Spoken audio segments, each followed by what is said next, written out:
Yeah, singing over the start of this video because last time I used music I got a copyright strike. So, ooh, look at that radio, all the G90, yeah, singing a bit of an intro song. Look at it compared to my hand, yeah. G90, it's such a nice looking radio.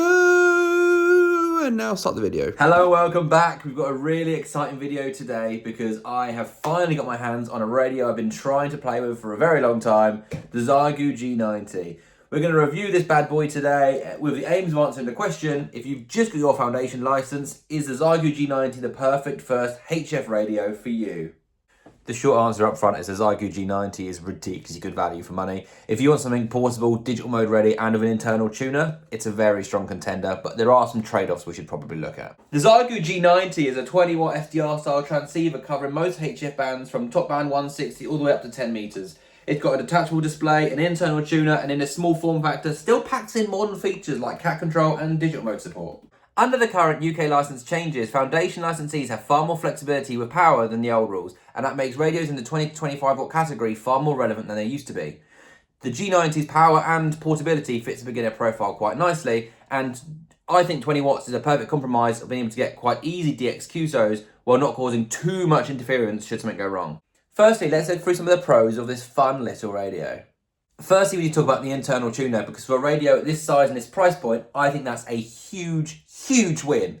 For beginners especially, not having to mess around with an external tuner is massively helpful, especially when operating portable, which in reality is what this radio is designed for. It just simplifies on-the-spot tuning and gives you one less thing to think about when you're chasing those contacts. The G90 supports cat control, making it perfect for digital modes like FT8, FT4, PSK, etc. But we should note that although it does support cat control, you're going to need an ACC audio interface and to follow some pretty firmware specific steps to get it all working correctly. It's not impossible, there are some really well written guides online, but it will not be just plug and play. The G90 has a detachable front display, which I absolutely love. In fact, stand by. Ooh, more singing because I can't have a copyright strike, and I filmed this in October and I didn't think I'd have to do this singing bit. Do G90, yeah, G90, it's such a nice radio. Oh, he's showing a cable, he's plugging it in, he's doing the thing with the remote head, and now back to the video. Woo! And just like that, in a minute and a half, we've now got the G90 in the detached display configuration in a 3D printed housing that was lent to me along with this radio. Got a little pivot thing going on. Look at that. The detached display makes this radio perfect if you wanted to operate HF in the car or if you wanted a holiday style setup and a radio to take away with you. Perfect. The price point is obviously a massive pro of the G90. At the time of recording, I found this radio available from various retailers around the £400 mark, as cheap as £340 if you do some digging, and even cheaper second hand. For a radio that packs these solid features, the internal tuner, the detachable display, etc, I think that's some serious bang for your buck. Obviously, a radio at the £400 mark is going to come with some caveats. There are some negatives we need to have a look at.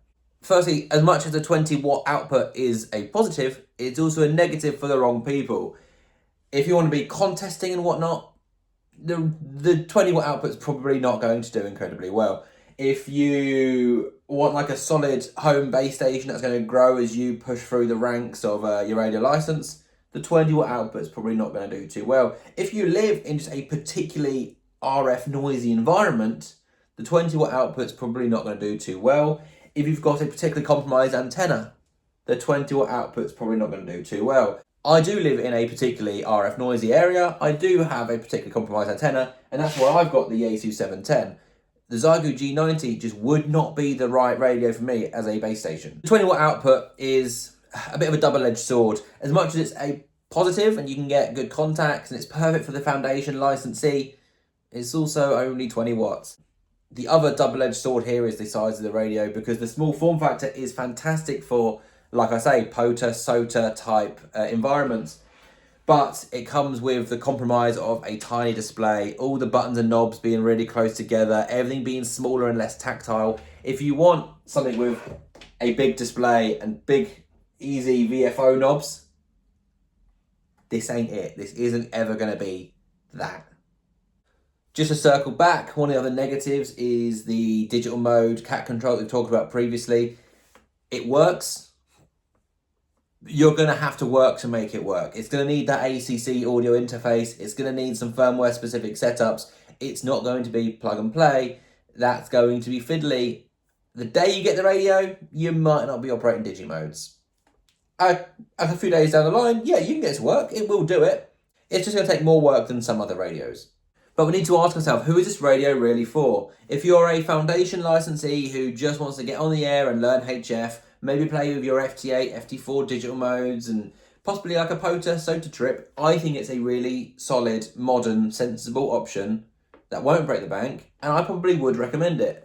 But if you're a long-range contest station who wants big power and big antennas and whatnot, obviously it's just not the right radio for you. This needs to fit the use case of the user. That's the reality. Right, that's been a hell of a lot of talking. J2E0 JML lent me this radio not to talk about, but to use. So let's get this on the air and try and get ourselves a contact. So I've got the G90 wired up to my 12-volt power supply and currently connected to my long wire antenna running over the garden. That will do everything 40 meters through to 10. So the radio is just defaulted to 20. That was the last thing we use it on. We're going to leave it there. Here's what we mean by the BT display. It goes without saying. Obviously, you got your waterfall at the bottom, and everything is just very, very close and crowded for a radio that is, what's the screen? Inch and a half? About an inch and a half across. It's usable. It's perfectly usable. If you are, if you struggle with sight, maybe not so much. So I can see there's a nice signal coming in there.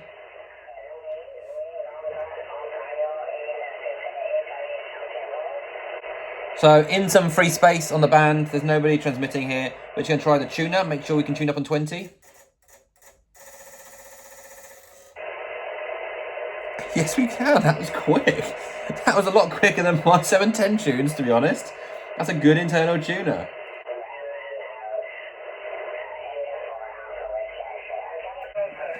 It's not got a bad speaker on it. That goes... Wow.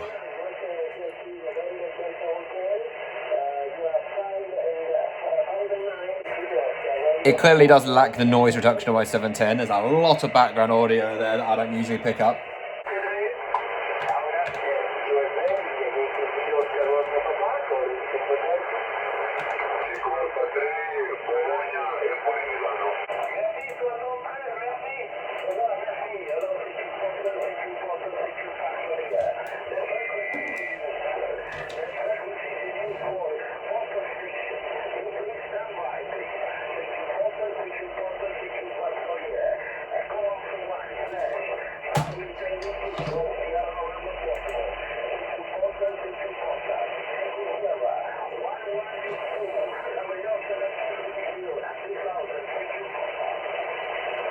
Two Echo 0 Kilo Oscar Fox.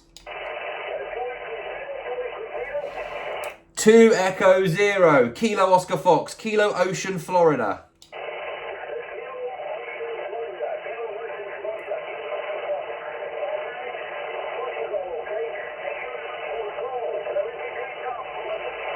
Five by 3 here in England, buddy. Thank you very much. 7 threes. Have a good activation. I got a POTA! We just found a POTA by accident. I wasn't even looking for a POTA. Wow. If that doesn't... I just got 20 watts into Portugal with ease. You heard that. What? I hope this review has been useful to you. Let's just mute this bad boy. I hope this review has been useful to you. If you want more reviews like this, let me know down in the comments. Like and subscribe, and I will see you next time. 73.